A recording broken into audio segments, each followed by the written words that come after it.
We will begin the show today with a collection of top stories within the showbiz space, including details of why BasketMouth decided to end the almost 2-decade-long rift with colleague AY. Details and more in this opening feature. Check it out. Comedian turned filmmaker Bright Okwacha, popularly known as BasketMouth, has explained why he ended his long-standing public feud with fellow comedian and filmmaker Ayomako, popularly known as AY. The duo have endured years of extreme rivalry, which eventually started playing out in public in recent years, but to many people's surprise appeared to have ended without much ceremony. The duo have now jointly promoted each other's forthcoming movies, A Ghetto Love Story and The Waiter, in short skits. During a side conversation with Entertainment News on Channels Television, BasketMouth explained that the decision to mend fences with his colleague came from a desire to clean up his act. So when I decided to get into this journey, I told myself, say, Bright, you need to walk into this space. This is your last ride. Going with, like going as a clean man, going as a new man. And I needed to shed off a lot of things so that way I can be lighter, because this ride is going to be fun and I didn't want anything to hold it back. So, everything gone. Nigerian beauty queen and first runner-up at the Miss Universe beauty pageant, Chidinma Adesina, has revealed that she is yet to heal from the xenophobic attacks she was subjected to in South Africa while she was hoping to contest the country's beauty pageant.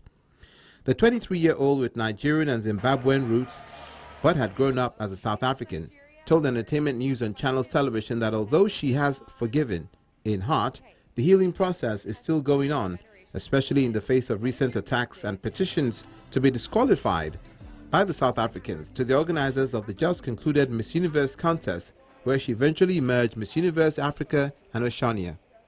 I don't think I've healed from it, but I think I've forgiven the whole situation and I've acknowledged it. So I think now, moving forward, it's all about healing. It's all about tapping into those emotions, because there are certain things that I also can't say, because obviously everybody is watching and listening to what I say. But there are things that I have within my heart, because I am only human at the end of the day. So I feel like these are the things that I'll be able to only say to my therapist and just let out all those emotions as well that are clouded in my heart. I also feel like I'm safe. I even forgot about the matter until the whole news statement came out and the whole petition came out, but I feel like we are safe, and I just think that it's just another way to get us back on our knees, but there's nothing that we cannot come out of. And ahead of the Abuja International Carnival this year, the curator, Kehinde Adigbite, popularly known as Malam Yankee, has confessed that it's almost impossible for Nigerian event organizers to afford A-list Nigerian Afrobeat artists. The show promoter, who is looking to revive the since comatose event in the FCT, explained during a recent conversation that as Nigerian artists continue to gain international recognition, so does it become more difficult to afford their services back home in Nigeria. He is now forced to look away from the big names to engage artists like Portable, Veteran, Style Plus, and a few others as event headliners.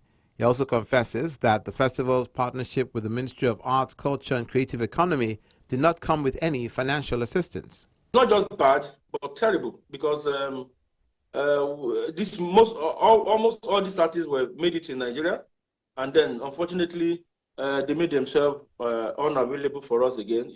Unaffordable. Can't really afford them.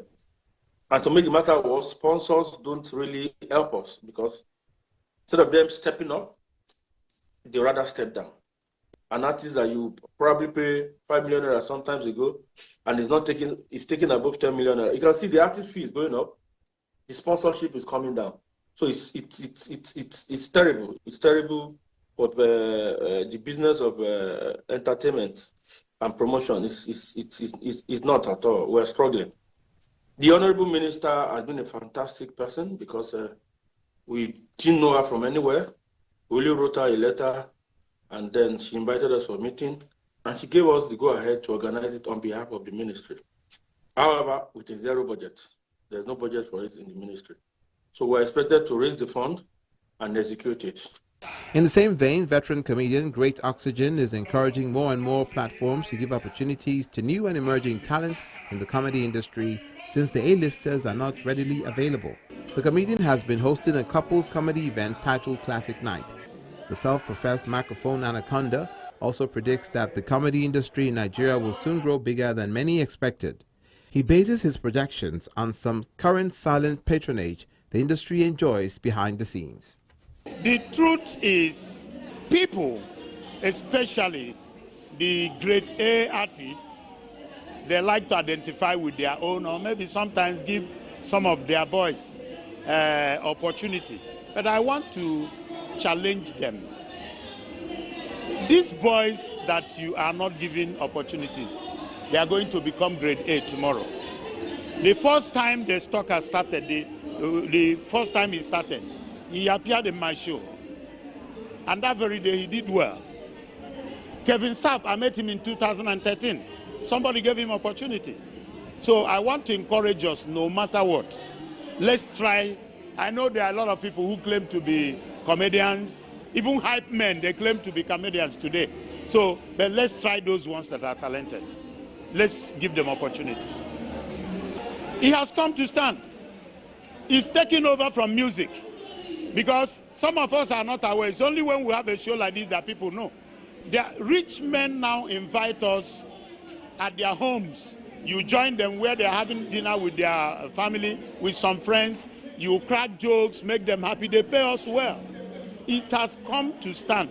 It's a very, very huge industry, a very lucrative one. That government needs to invest. Look at our music. That is what comedy is going to be. We are taking over. Work hard, be creative. Stop copying and pasting other people's jokes. Just work hard and be creative.